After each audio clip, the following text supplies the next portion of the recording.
Welcome to Waste Some Time with Jason Green. Today we're on the road from Las Vegas to Prim, Nevada to see one of the most infamous cars of all time.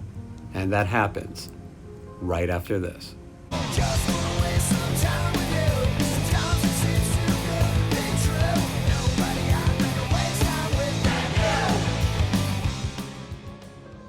All right, here we are at Whiskey Pete's in Prim, Nevada.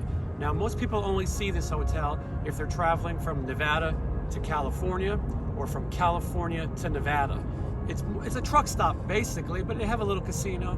And here in Prim, there's 3 hotels around the area: Buffalo Bill's, Prim Valley Resorts, and Whiskey Pete's. But what makes Whiskey Pete's special, that in the back of this hotel, in a little dark, unassuming corner, is the Bonnie and Clyde death car, and a little bit of a museum of Bonnie and Clyde artifacts. So I don't think the average person even knows it's here. They used to have signage promoting it, but now there's nothing. So when you go in, I think people checking in are surprised to see it.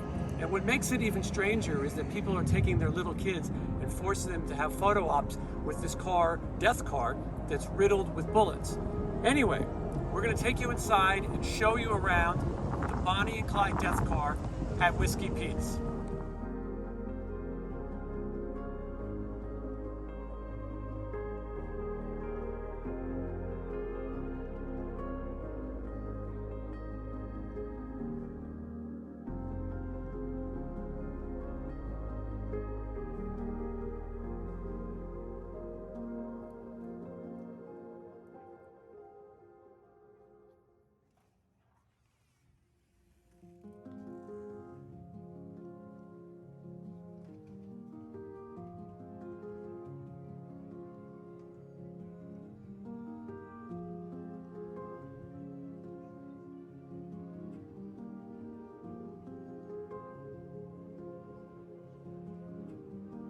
First, we'll take a quick look around and then go back to look at things closer.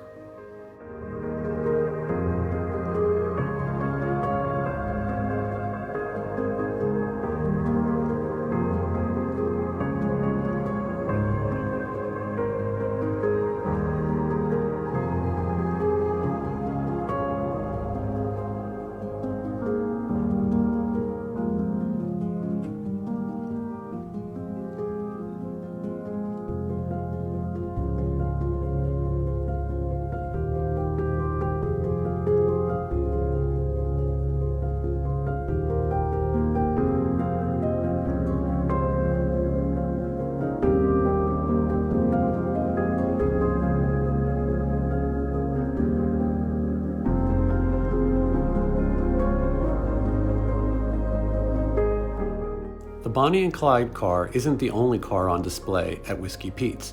This 1931 Lincoln seen on display actually has nothing to do with Bonnie and Clyde. The bulletproof car belonged to mobster Dutch Schultz, and after his death, the car wound up with Al Capone.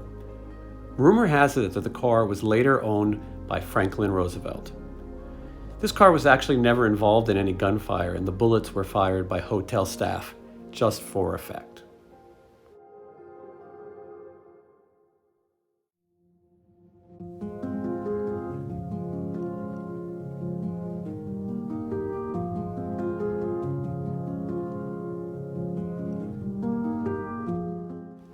The car that Bonnie and Clyde were murdered in was a 1934 Ford V8 Deluxe sedan.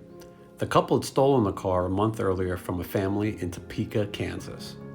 On May 23, 1934, police set up an ambush, firing 160 bullets into the car, with at least 50 hitting Bonnie and Clyde. The death car was returned to its original owners in Topeka and later leased and ultimately sold to Charles Stanley, who used the car as a sideshow attraction at his traveling carnival. The car spent many years on the road before becoming a permanent fixture at Whiskey Pete's.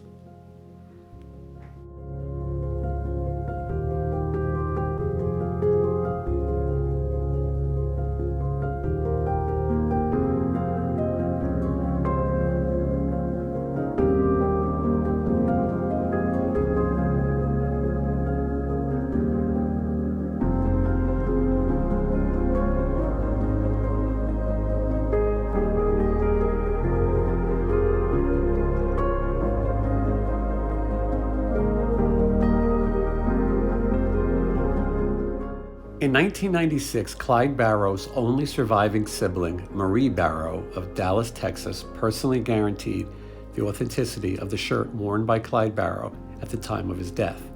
The garment's sleeves and front bear the cut made by the Undertaker when he removed the shirt from the corpse of Clyde Barrow. Original bullet holes and bloodstains are evident throughout the shirt. Marie Barrow has personally signed the inside hem of the shirt to guarantee the garment's authenticity.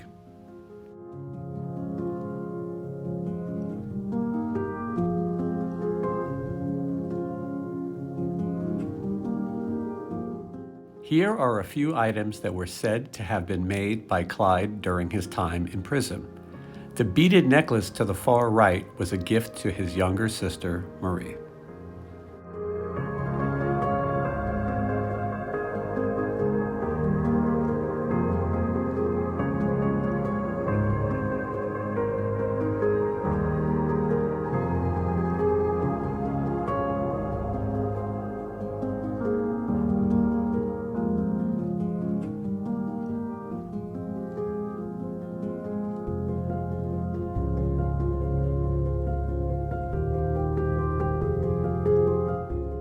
Here are a few more pictures and documents on display.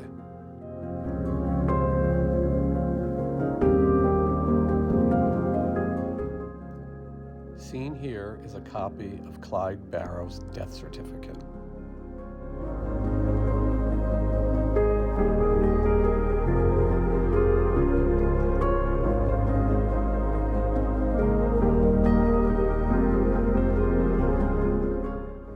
The documents to the left and right of this newspaper clipping are from J. Edgar Hoover calling off the apprehension of Bonnie and Clyde as they had already been killed.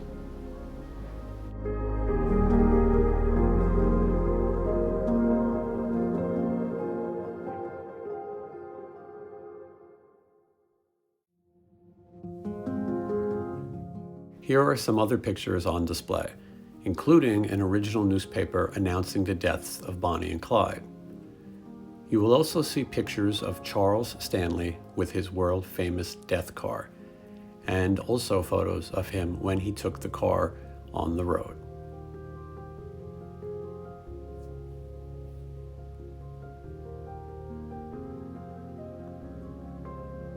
In addition, Bonnie and Clyde's photo from the morgue.